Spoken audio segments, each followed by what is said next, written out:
Retour sur le plateau de TV Finance, il est 9h02. La bourse de Paris a ouvert en légère hausse, plus 0,16%. On va prendre des nouvelles du CAC 40 donc pour ChronoCAC et on retrouve notre expert Xavier Fenot. Bonjour. Bonjour Roselyne. Vous êtes associé chez Interactive Trading, du surplace donc pour l'indice parisien hier, qui reste dans une situation attentiste. Franchement, on s'en sort plutôt pas mal, hein. Vous l'avez dit, petite hausse ce matin à l'ouverture, plus 0,2%. Donc on est juste en dessous des 8000 points. Alors on s'en sort pas mal, peut-être parce qu'on est finalement habitué d'un point de vue politique finalement à avoir des dissolutions comme ça tous les mois. La dernière fois, on était sur les 7700 points. On avait eu justement cette dissolution qui était attendue. Finalement, le CAC n'a fait que monter puisqu'on était à 7700. On est monté quand même quasiment à 8100 points. Alors, je vous avais dit la dernière fois qu'on à 7900 points, que je continuais à vendre cette zone-là, puisque depuis le mois de mai, on n'arrive pas à la passer.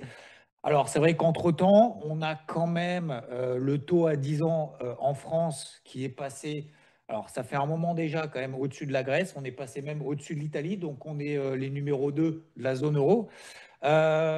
Donc ça pourrait effectivement quand même continuer à inquiéter, mais de manière un petit peu plus prononcée si vraiment les taux d'intérêt à 10 ans en France commençaient à passer. Alors là, on est passé au-dessus des 3,5%, mais si on passait au-dessus des 3,70, 3,80, là, ça commencerait à devenir vraiment très compliqué d'un point de vue économique, en plus que le point de vue politique actuel. Donc aujourd'hui, on s'en sort bien. On remerciera quand même les valeurs du luxe parce que c'est le secteur quand même qui arrive à tenir l'ensemble de la cote. Le secteur bancaire, c'est beaucoup plus compliqué, bien entendu, mais le secteur du luxe se porte bien, que ce soit LVMH hier qui a pris quand même quasiment 4%, Kering qui a quasiment 6%, et j'en passe. Donc finalement, le CAC s'en sort quand même très très bien. Alors, est-ce que les marchés, est-ce que les investisseurs s'en fichent un petit peu de ce qui se passe? Je ne pense pas. C'est simplement qu'on a quand même des rotations sectorielles. Il y a peut-être aussi quelques arbres, comme je le disais, qui cachent en fait l'ensemble de la forêt. Et si en tout cas cette situation dure, ça sera beaucoup plus compliqué, bien évidemment, pour le CAC. Alors pour le moment, franchement, ça se passe plutôt bien.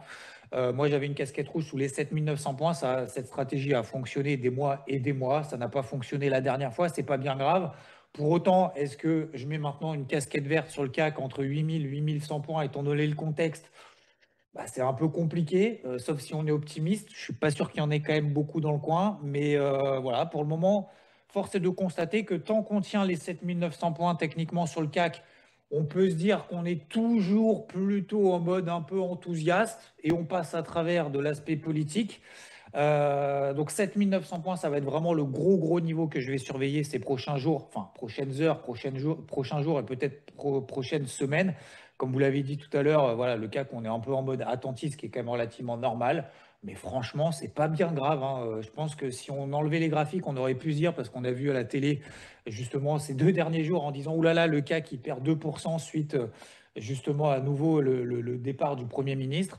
En fait, finalement, depuis, ça tient bien. Donc voilà, 7900 points, c'est vraiment le gros repère à avoir.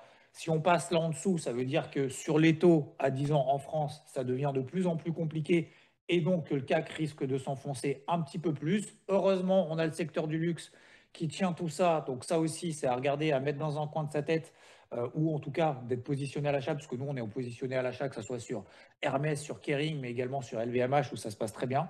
Voilà, bon, pour le moment, ouais, 8000, 8100 points, 8200 points sur le CAC, même si on devait continuer à progresser, moi, j'achète pas là. Je préfère passer à travers. Louper cette opportunité, ça fait pas perdre d'argent. C'est peut-être un manque à gagner, mais étant donné le contexte, je préfère rester à l'écart, en tout cas dans cette zone-là. Et sous 7900 points, je remettrai ma casquette rouge avec plaisir sur le CAC pour reprendre cette stratégie que j'avais commencé à mettre en place au début du mois de mai et qui avait fonctionné une dizaine de fois. Merci beaucoup pour votre analyse, Xavier Fenot, et belle journée à vous.